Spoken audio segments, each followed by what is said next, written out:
Hallelujah. Good afternoon to everyone and Good Friday greetings to all my brothers and sisters and especially to my spiritual parents. అందరికీ ఈ శుక్రవారం రోజున ఈ మధ్యాహ్న కాల సమయంలో విచ్చేసిన మీ అందరికీ మరి ప్రభు పేరిట శుభాలు ప్రకటిస్తున్నాను. ఈరోజు మన ధ్యానాంశంగా యేసు ప్రభు వారు చివరిగా శిలువపై పలికిన 5వ మాట, నేను దప్పికొని ఉన్నాను, ఐ థర్స్ట్. ఈ మాట ఎలాంటి మాట అంటే వర్డ్ ఆఫ్ సఫరింగ్. ఆయన ఎంతో శ్రమలతో పలికిన 5వ మాట. అయితే మనం యోహాను సువార్త 19:28 చదువుకుందాం. Everybody open your Bible, the Gospel according to John chapter 19 and verse 28. అటు తరువాత సమస్తమును అప్పటికి సమాప్తమైనదని యేసు ఎరిగి లేఖనము నెరవేరునట్లు నేను దప్పికొనుచున్నానను. ఈ మాట నాతో అందరూ చెప్పండి. లేఖనము నెరవేరునట్లు ప్రభువు దప్పికొని ఉన్నారు. హల్లెలూయా. మరికొద్ది నిమిషాలలో యేసు ప్రభు చనిపోతారండి. ఎక్కువ సమయం లేదు. 5వ మాట దగ్గరికి మనం వచ్చేసాం. 6వ మాట 7వ మాట ఆల్మోస్ట్ కలిపే వెంటనే ప్రభువు పలికేసి తన ప్రాణాన్ని అప్పగించేస్తారు. బహుశా కొన్ని నిమిషాలు మాత్రమే ఆయన ముందు. ఆ సమయంలో యేసు ప్రభువు నాకు దప్పిగా అవుతుంది అని చెప్పడంలో ఆంతర్యం ఏమిటి, అర్థం ఏమిటి, ఎందుకు ఆయన ఆ మాట పలికారు ఒకసారి మనం ఆలోచన చేస్తే, యెరూషలేము దేవాలయంలో చివరి పస్కా గొర్రెపిల్ల మధ్యాహ్నం 3 గంటలకు వధించబడుతుందండి. హల్లెలూయా. అయితే కరెక్ట్ గా మధ్యాహ్నం 3 గంటల సమయంలోనే యేసు ప్రభు తన ప్రాణాన్ని విడిచిపెట్టబోతున్నారు. ఈ సమయంలో నాకు దప్పిక అవుతుంది అని యేసు ప్రభు ఎందుకు పలికారు అని ఆలోచన జనరల్ గా థింక్ చేస్తే, ఎవరైనా ఏదైనా దాహానికి ఇస్తే అది నాకు త్రాగి ఇంకొంచెం శక్తి పెంచుకొని ఉందామని కాదు, కానీ ఆయన మనసులో ఏదో ఒక ఆలోచన, ఏదో ఒక ఉద్దేశము ఉందండి. అయితే శిలువ మీద యేసు ప్రభు పలికిన మాటలు 5వ మాటగా నాకు దాహం అవుతుంది అని పలికారు. లేఖనం నెరవేరినట్లు అన్నమాట. అయితే పరిశుద్ధ గ్రంథంలో మన దైవజనులైన యోహాను గారు రాశారు, లేఖనాల్లో ఎక్కడ ఉందట యేసు ప్రభు వారు ఈ మాట పలుకుతారని. అయితే లేఖనాల్లో ఎక్కడ రాయబడి ఉందట యేసు ప్రభు వారు ఈ మాట ఉచ్చరిస్తారని. అది నెరవేరినట్లుగా యేసు ప్రభు శిలువ మీద పలుకుతున్నారు, దప్పికొన్నాను అని. ఎక్కడుంది లేఖనాలు అని మనం ఆలోచన చేస్తే 2 చోట్ల యేసుక్రీస్తు ప్రభు దప్పికొన పోచున్నాను అనే అంశం లేఖనాల్లో మనము చదువుకున్నామండి. కీర్తనల గ్రంథం 22:15 మనం చదివితే దానిలో ఒక మాట మనకు కనబడుతుంది. Psalms chapter 22:15. నా బలము ఎండిపోయి చిల్ల పెంకు వలె ఆయను, నా నాలుక నా దవడను అంటుకొని ఉన్నది. చాలమ్మా.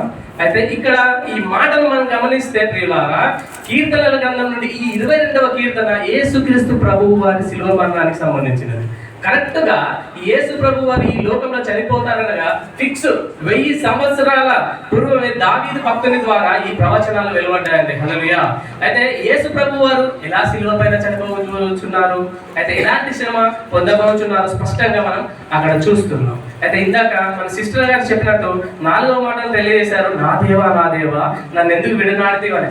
ఆ మాట 22వ కీర్తన 1వ వచనంలో మనం చూస్తామండి. హల్లెలూయా.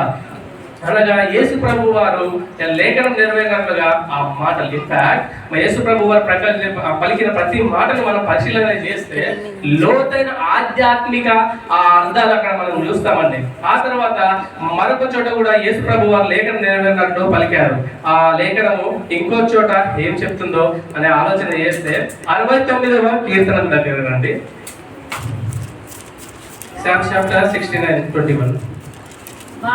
వారు చేతులు నాకు ఆహారంగా పెట్టిరి, నాకు దప్పి అయినప్పుడు చిరకను త్రాగనిచ్చిరి. హల్లెలూయా. అయితే ఇది పోషణీయులు అనే రాగం మీద ఈ కీర్తన పాడతారండి. హల్లెలూయా. దీన్ని మెసయానిక్ శామ్ అని మెసయానిక్ కీర్తన అంటారు. మెసయానిక్ శామ్ అంటే ఇందులో కూడా చాలా ప్రవచనాలు మరి యేసు ప్రభులో నెరవేరబోచున్నాయి.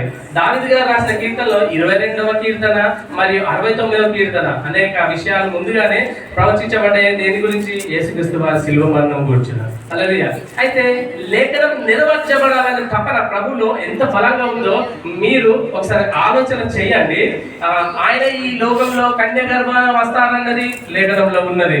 అయితే ఆయన ఈ లోకంలో ఉన్న జ్ఞానులు ఆయనను విజిట్ చేస్తారనేది లేఖనాలలో చూస్తాం. ఆయన అద్భుతమైన బోధనలు చేస్తారని విషయం లేఖనాల ముందే ప్రవచించబడింది. అయితే ఆయన శిలువ మరణం స్పష్టంగా ప్రవచించబడింది. యేసు ప్రభువు శిలువ పైన చనిపోతారని.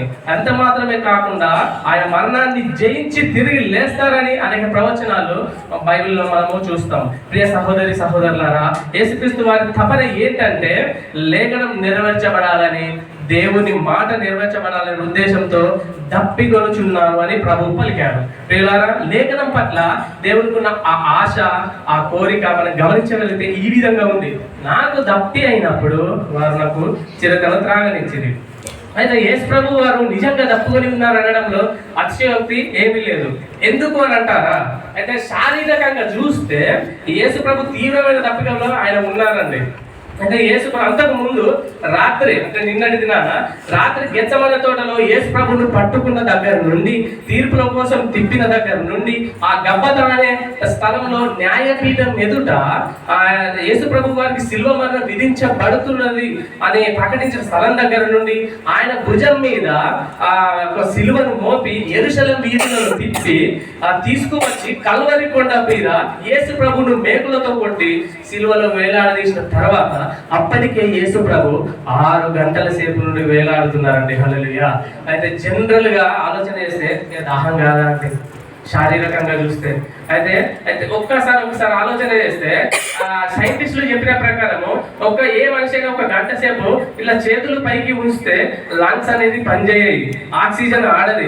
అలాంటిది 6 గంటల నుంచి ప్రభువు చేతులు పెట్టుకొని ఉంటే అలాంటి ఎంత వేదన పడి ఉంటుందో ఒకసారి ఆలోచన చేయండి. మీరు ఎప్పుడైనా స్కాచింగ్ మెథడ్ అనేది విన్నారా? మీరు ఎప్పుడైనా? అంటే ఆ కొరడాలతో కొట్టే ప్రక్రియ స్కాచింగ్ మెథడ్ అంటే అది ఎంతో భయంకరంగా ఉంటుందండి అది. అయితే కొందరు ఆ స్కాచింగ్ మెథడ్ లో కొరడాలతో కొట్టేటప్పుడు ఎంతో మంది పిచ్చోళ్ళు అయినారండి. ఎంతో మంది కొరడాలతో కొట్టేటప్పుడే ఇక నాకు ఈ బాధ అద్దు ఇక అన్నట్టు అప్పటిదప్పుడు ప్రాణాలు కోల్పోయిన వాళ్ళు ఉన్నారండి. కానీ మన దేవుడు 39 కొరడా దెబ్బలు సహించినా కానీ తట్టుకున్న గొప్ప వీరుడు అండి, త్యాగపరుడు, త్యాగశీలుడు అండి, గొప్ప దేవుడు. ఎవరు? మన యేసు. నమ్మిన వారికి హల్లెలూయా చెప్తామా? హల్లెలూయా. ఈ దేవుడు ఎలాంటి వారనంటే ఇశ్రాయేలు అరణ్యయాత్రలో ప్రయాణం చేస్తున్నప్పుడు వెళ్తూ ఉంటే నీళ్లు లేని ఆ పరిస్థితి ఒక దగ్గర ఎదురైంది. అయితే అప్పుడు ఆ దేవుడు మన ప్రభువు మోషేని పిలిచి, మోషే బండలో కొట్టు నీళ్లు వస్తాయి అన్నప్పుడు దేవుడు చెప్పింది మోషే విన్నాడండి.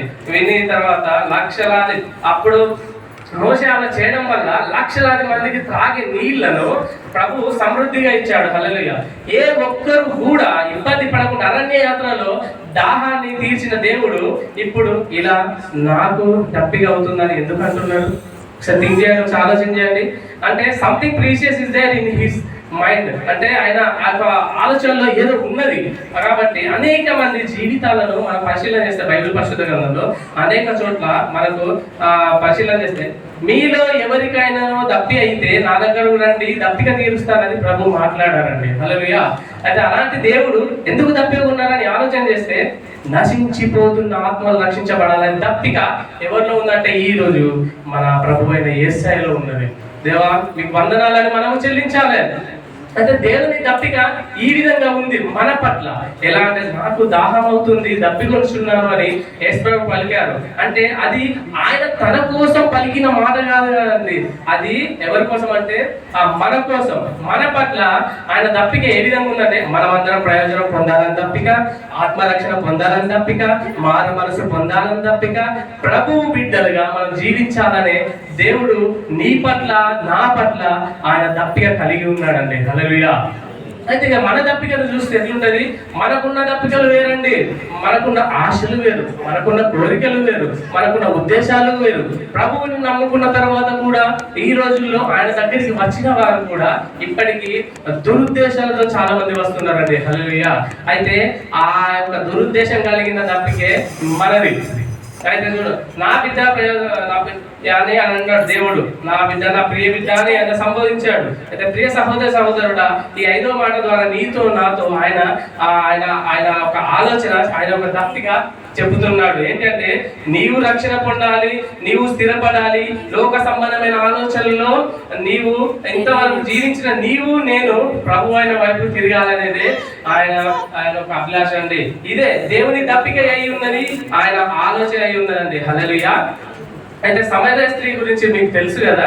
అయితే నశించిపోతున్న ఈ సమరయ స్త్రీని కూడా నరకపు ఖర్చుల నుండి కాపాడిన దేవుడే మన యేసయ్య. హల్లెలూయా. ఒకప్పుడు తన కోరికలను తీర్చుకోవడానికి తన జీవితాన్ని పణంగా పెట్టిన ఆ స్త్రీ ప్రభు యొక్క జీవ జలాన్ని రుచి చూసి ఆయన దప్పిక తెలుసుకొని అన్నిటిని వదిలిపెట్టి గ్రామంలోకి పరిగెత్తి శుభ సమాచారం అందరికీ చేరవేసే పాత్రగా అయిందండి. అంటే చేరవేసే పాత్రగా చేసుకున్న దేవుడు మరి ఈరోజు నిన్ను నన్ను చేసుకోడా? ఈ రోజు నిన్ను నన్ను కాపాడా?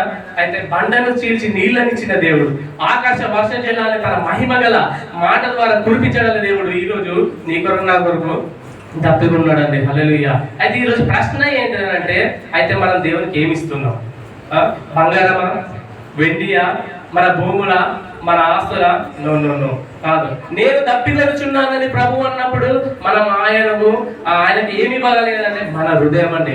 It's our heart. కాకపోతే దేవుని కోరిక నీ పట్ల నా పట్ల మన ఏమై ఉన్నదంటే మన హృదయాల్లో దేవుడు ఉండాలని కోరుతున్నారు, మన బతుకుల్లో దేవుడు ఉండాలని కోరుతున్నారు.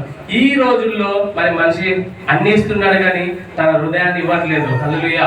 ఈ రోజు యేసయ్య దప్పికొచ్చున్నానని పలికాడు. ఆ దప్పిక నశించిపోతున్న మన ఆత్మల రక్షణార్థమై మన దేవుని ప్రియ సంగమా, మరి మనందరము రక్షణ పొంది ఆధ్యాత్మిక వెలుగులు అభివృద్ధి పొంది నిత్య జీవపు వెలుగులో నడవాలనేది యేసయ్య మన కోసం దప్పికొన్నాడండి. మరి ఆయన దప్పిక తీరుద్దామా?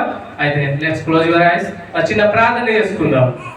ప్రేమ కలిగిన తండ్రి, దయగల దేవ, యేసుక్రీస్తు ప్రభువా, తండ్రి మరి నేడు తండ్రి 5వ మాట ద్వారా తండ్రి మీరు తండ్రి మీ ప్రియులైన తండ్రి మాతోటి మీరు మాట్లాడి ఉన్నారు ప్రభువా. తండ్రి ఈరోజు ఏవైతే మరి మాటలు మేము తండ్రి నేర్చుకున్నామో ప్రభువా, అవన్నీ మా జీవితాలలో తండ్రి ఇదిగో ఒక మంచి నేల మీద పడిన ఆ యొక్క విత్తనం వల్ల ఫలించులాగున సహాయం దయచేయమని యేసుక్రీస్తు ఘనమైన ఉన్నతమైన నామంలో ప్రార్థించి వేడుకుంటున్నాను తండ్రి.